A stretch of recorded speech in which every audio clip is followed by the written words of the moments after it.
पाखी घर की इकलौती बहू थी।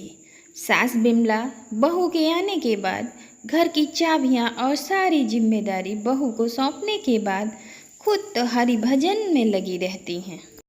अब घर की सारी जिम्मेदारियां पाखी के ऊपर ही थी। महीने का बजट हो या शादी ब्याह में देने वाले उपहार, सब पाखी को ही मैनेज करना होता था। पति रवि भी महीने की सारी तनख्वाह लाकर पाखी के हाथ में रख देता है। अब उसके बाद पूरे परिवार का ज़रूरतों और पसंद का ख्याल रखते हुए पाखी को घर का खर्च चलाना होता है। मम्मा, कल क्या दोगी मेरे लंच में? क्या खाना है मेरी रानी बेटी को? मम्मा मम्मा पनीर के पराठे बना दो ना। ठीक है, बना दूंगी। और मुझे भी है ना, लंच में पनीर के पराठे ही देना, काफ़ी दिनों से खाए नहीं हैं। पति और बेटी की फरमाइश सुनकर पाखी बाजार जाती है और थोड़े से पनीर लाकर पराठे बनाकर दोनों को लंच में दे देती है। फिर सुबह के समय, आहा, भाभी कितनी अच्छी खुशबू आ रही है। क्या बन रहा है? कुछ नहीं पूजा, तुम्हारे भैया और गुड़िया पनीर के पराठे खाने की जिद कर रहे थे, बस वही बना रही थी।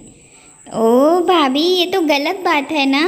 भाभी, आपको तो पता है मुझे भी पनीर के पराठे पसंद हैं, उसके बावजूद आपने भैया और गुड़िया के लिए ही बनाए।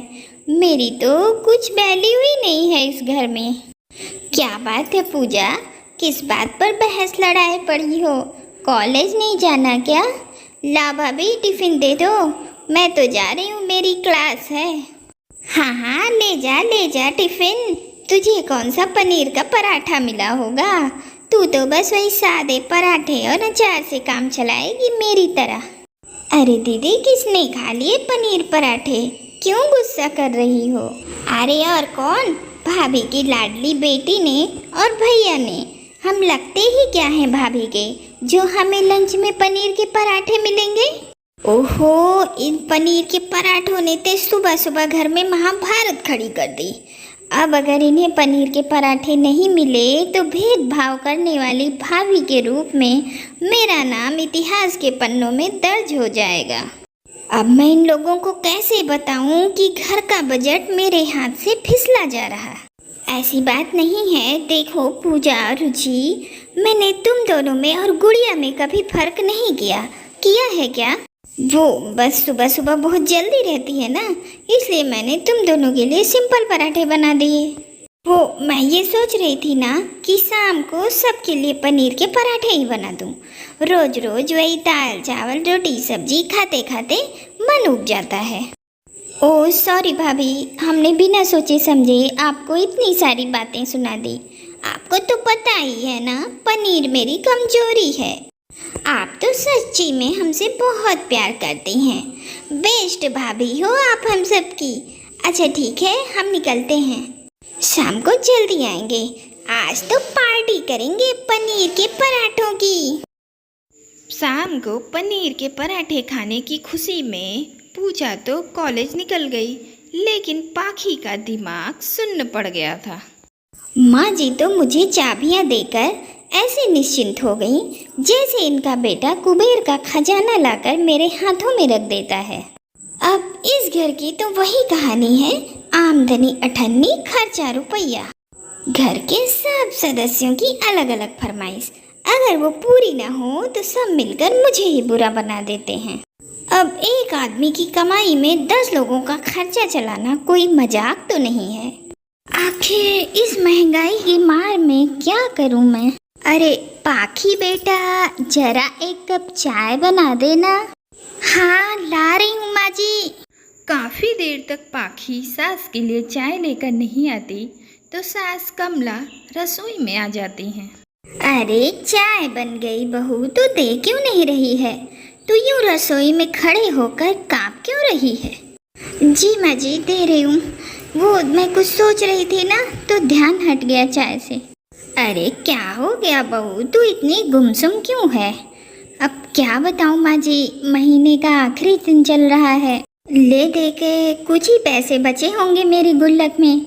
अगर मैं उनसे पनीर खरीद लूँगी तो मैं बाकी के खर्चों का क्या करूँगी? समझ गई। पूजा ने फरमाइश की है ना, तो तुझ पर जोर तो पड़ना ही है। रवि और गुड़िया ने कहा होता तो तू खुशी खुशी बना देती, फिर तुम्हें घर खर्च की चिंता थोड़े न सताती।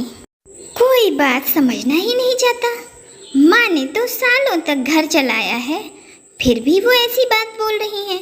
सासू माँ को चाय देने के बाद पाखी थैला लेकर बाजार की तरफ बढ़ गई। मोल भाव करके वह बाजार से सब्जी, फल और पनीर लेकर दोपहर तक घर लौट आई। अरे बहू, तू ले आई सब्जी? शाम के लिए पनीर भी लाई है ना? कहीं बहाना बना दे कि भूल गई। माँ जी, आप मुझे तो याद दिला ही देंगी, आप कोई बात भूलती कहाँ हैं? सुबह से ताने मार कर 3 बार ये बात तो याद दिला ही चुकी हैं। मैं समझ गई हूँ, ये घर आपकी दुआ से ही चल रहा है। अरे बहू, मुझे ऐसा क्यों लग रहा है कि तू मुझे ताने मार रही है? तूने मेरी तारीफ की है या टोंट कस रही है? अरे माँ जी, मेरी इतनी मजाल कहाँ कि मैं आपको टोंट मार सकूं। मैं तो बस ये कह रही थी कि ये घर आपकी कृपा से ही चल रहा है। आप ही तो मुझे समय समय पर मार्गदर्शन देती हैं, जिससे मैं घर को अच्छे से चला पाती हूँ। हाँ बहू, ऐसा होता है। चल, मैं तो अब जा रही हूँ, तू ऐसा कर, अपना काम निपटा ले जल्दी से। हाँ माँ जी, आप ना कहती तो मैं काम थोड़े निपटाती, कहीं निकल ना जाती घूमने के लिए। एक काम नहीं करना किसी को इस घर में, लेकिन क्रेडिट सबको चाहिए। अब माँ जी को ही देख लो, काम करने का नंबर आता है तो हरि भजन को बहाना लेकर दाएं बाएं हो जाती हैं, लेकिन अपनी तिरछी निगाह से नजर हर काम पर रखती हैं। कोई भी बात इनसे बच नहीं सकती। फिर शाम हुई और पति के साथ उनकी प्यारी प्यारी दोनों ननंदरानी घर वापस आ गई। कहीं 9 बजे तक डाइनिंग टेबल पर ना आने वाले लोग आज 7 बजे से ही डाइनिंग टेबल पर बैठकर भूख लगी है, खाना दो का शोर मचा रहे हैं। हाँ जी, जब रसोई से गर्मा गर्म पनीर के पराठों की खुशबू आ रही हो तो कोई कैसे कंट्रोल कर सकता है। पाखी एक के बाद एक गर्मा गर्म पनीर के पराठे लाती जा रही थी और सब एक के बाद एक चटकारे लेकर खाते जा रहे थे। अरे पाखी, पानी लाओ ना, और पनीर जरा भर के बनाओ पराठे। बिल्कुल मजा नहीं आ रहा है, खाली खाली लग रहे हैं पराठे। पति की बात सुनकर पाखी ने पनीर की तरफ देखा और अपना सर पकड़ लिया। यहाँ मैं ये सोच रही हूँ कि इतनी पनीर में सबको पूरा कैसे पड़ेगा, और एक ये मेरे पति देव हैं जो और पनीर भरवाने की डिमांड कर रहे हैं। आइडिया, एक काम करती हूँ, प्याज और बंद गोभी को चॉप करके पनीर में मिला देती हूँ। इससे डफिंग भी बढ़ जाएगी और कंपनी में काम भी चल जाएगा। दिमाग में ये आइडिया आते ही पाखी चॉपर में बंद गोभी और प्याज बारीक चॉप करती है और पनीर में फटाफट मिला देती है। अब रवि के कहे अनुसार वो खूब ज़्यादा पराठों के अंदर भरकर करारे करारे पराठे सेंक कर लगातार डाइनिंग टेबल पर पहुंचाती रही। पाखी ने सब्जियां मिला तो दी थी, लेकिन उसके मन में डर था कहीं उसकी चालाकी पकड़ी ना जाए। ये क्या, सब्जी वाले पराठे तो सब उंगलियां चाट चाट कर खा रहे हैं। अरे बहू, कौन सी आज तूने सैफ की रसोई देख ली? आज के पराठे तो बड़े ही स्वादिष्ट हैं। अरे बहू, मजा ही आ गया। हाँ भाभी, सच्ची में आज के पराठे तो बहुत ही टेस्टी हैं। पेट भर गया लेकिन मन नहीं भरा। पाखी, लगता है सुबह लंच में तुमने बेमन से पराठे बनाकर दिए थे। ऐसा क्यों कह रहे हैं? मैं तो हर चीज मन लगाकर ही बनाती हूँ। नहीं, ऐसा नहीं है। सुबह वाले पराठों में वो बात नहीं थी जो अभी वाले पराठों में है। नहीं, ऐसी बात नहीं है। वो है ना, मैंने थोड़ा अलग तरीके से बनाया है। चलो, आप लोगों को पसंद आ गया तो अब मैं ऐसे ही बनाया करूँगी। पाखी का आइडिया काम कर गया था। अब पाखी खुद महीने में एक दिन सबके लिए पनीर के पराठे बनाने लगी। लेकिन अब पनीर के पराठों से पाखी के घर का बजट बिगड़ता नहीं था।